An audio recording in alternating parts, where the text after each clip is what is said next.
Hi, it's Nick from the Run Testers, and today we're going to be talking about the Samsung Galaxy Buds Plus headphones and what they're like for running.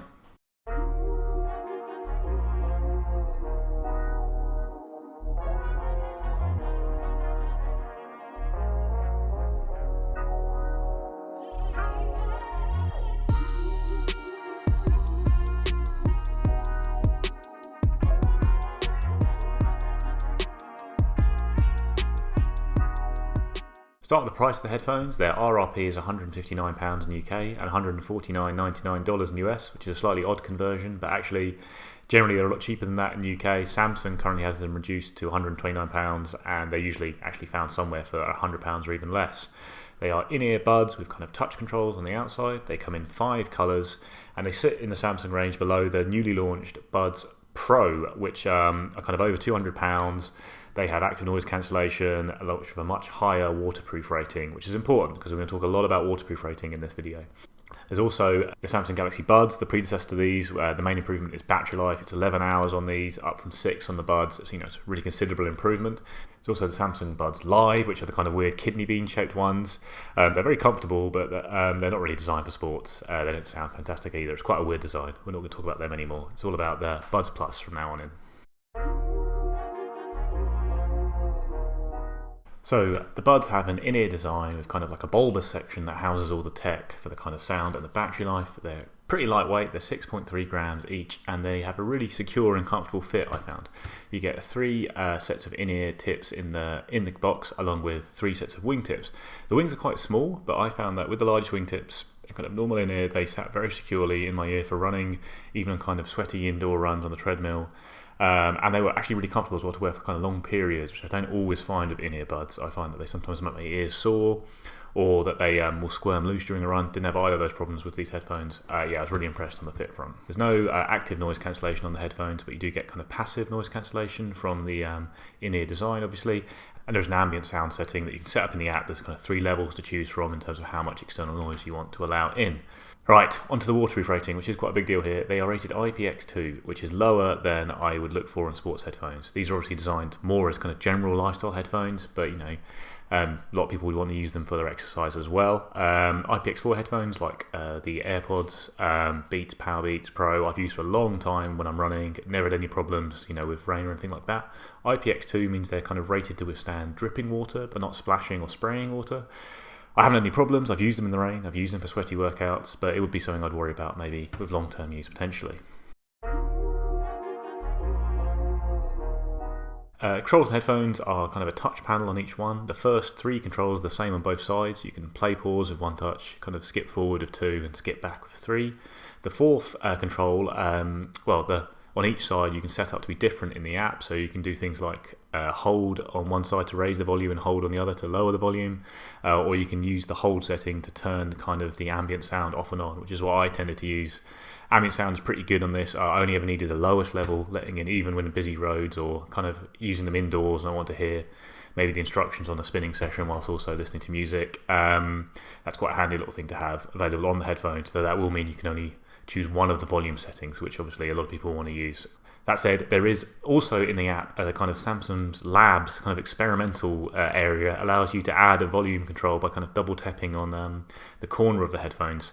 I found this less reliable than the hold in terms of actually changing the volume, the hold option on the button, but if you want to have as many controls as possible in your headphones, the option's there. You can also actually add an even more aware mode to the headphones that way, but I've never found that needed. There's only so much awareness you need, frankly, and you can get it all from the 3 levels of ambient sound already available.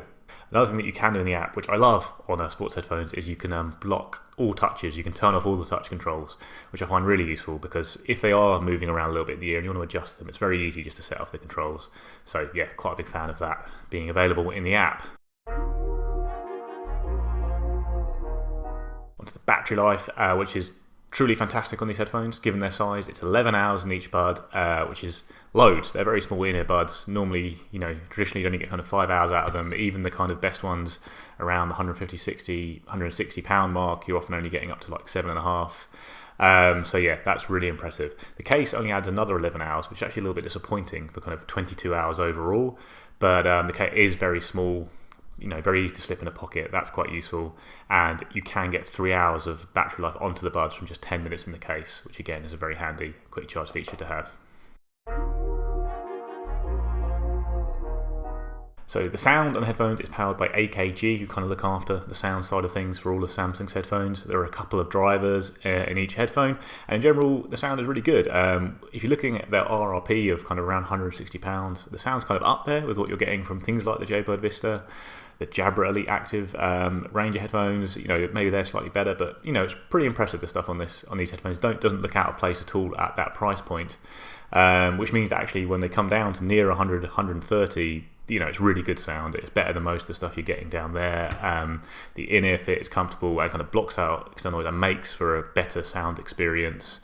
I'd say it's probably quite bass heavy sound profile in general. I probably prefer something like the sound profile you get on the Bose Sport earbuds. They're kind of my favourite ones. It kind of suits my music more. I can a lot of alternative guitar, kind of singer-songwritery stuff, and I don't really focus too much on how bassy headphones are. That's not a big selling point for me, but these are quite bass heavy.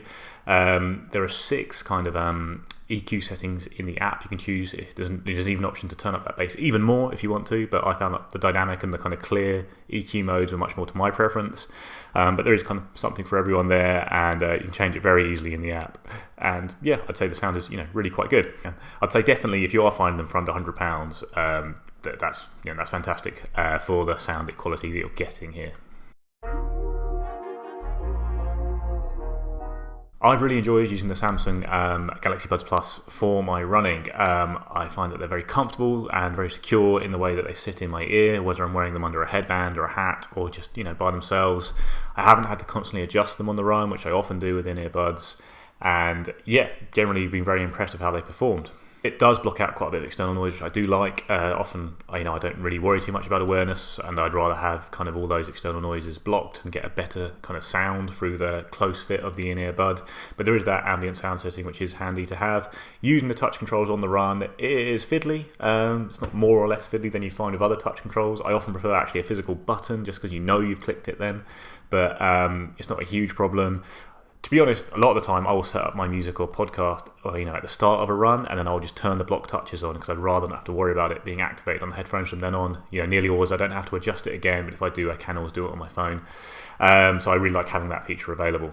Connectivity wise, never any problems. I tend to have my phone in a belt around my waist, and there was only one run, basically it was -1 degree centigrade outside, and I had a headband and lots of layers on, and for the first maybe kilometre of the run the connection was a bit jumpy to the headphones, but actually later on in that run it was completely fine, and every other run I've had no connection problems, so I think that's completely fine on that front.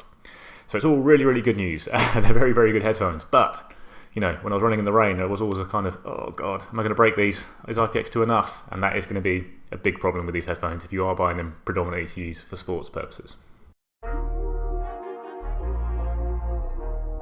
So all in all, the experience of using the Samsung Galaxy Buds Plus headphones was, universally a positive one for me. Like for running, I found them comfortable, I found they fit securely, they sounded really good, the battery life is absolutely phenomenal for buds of this size, even if the case lacks a little bit. The controls were fine, but there's always going to be that huge caveat of the waterproof rating, and that would worry me enough as a runner, that I probably wouldn't buy these. There's lots of good alternatives out there as well, which also doesn't help the Samsung's case. And the fact that the new Buds Pro have come out with an IPX7 rating, if you want this kind of exact design, with a few extra features, including much better waterproofing, as well as that ANC, then they are the standard option, even if you are going to have to pay over £200 for them. If you are looking at around £100, the JLab Epic Air Sport ANC, which we've reviewed on this channel, they're an ear hook design. They're really good headphones. They have 15 hours of battery life in that kind of slightly bigger ear hook design. And they have an IP66 waterproof rating. They're really good all round. They also have ANC, although the ANC on that is not really anything to write home about. Some other really good headphones under £100 in-ear design are the Creative Outlier Air V2 headphones, normally around £70. Their sound's probably similar to the Samsung, maybe not quite as good, but you're also actually getting 12 hours of battery life in those tiny buds, which really shows how far battery life has come along into headphones. And they have a better waterproof rating again, they're IP5, so you've got that extra protection from rain and sweat.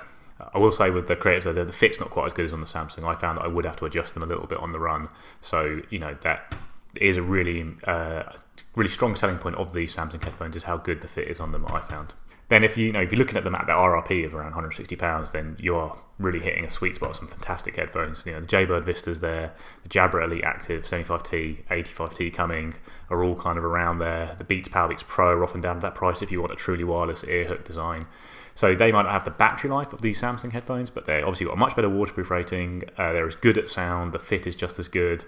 They have all lots of features like the controls, adjustable sound, all that. They're all really impressive headphones, and you just got that peace of mind of knowing that they are more designed for sports, so you're not going to have to worry about water and sweat damaging them.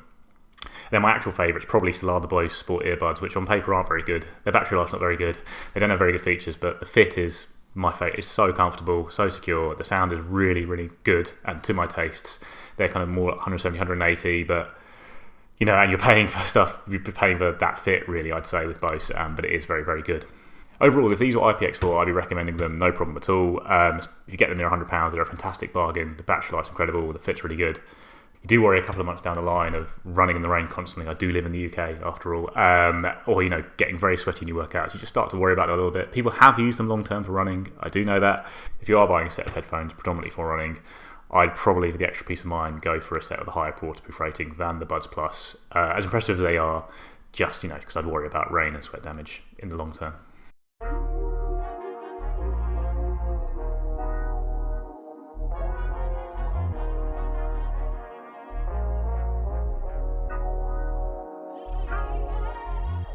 So that's it, guys. That is our review of the Samsung Galaxy Buds Plus. Thanks very much for watching. Please like and subscribe, and ring the little bell so you get notified when we launch a new video. Let us know in the comments if you've used these headphones. Do you worry at all about waterproof rating when you're buying running headphones? Thanks very much, and we'll see you next time.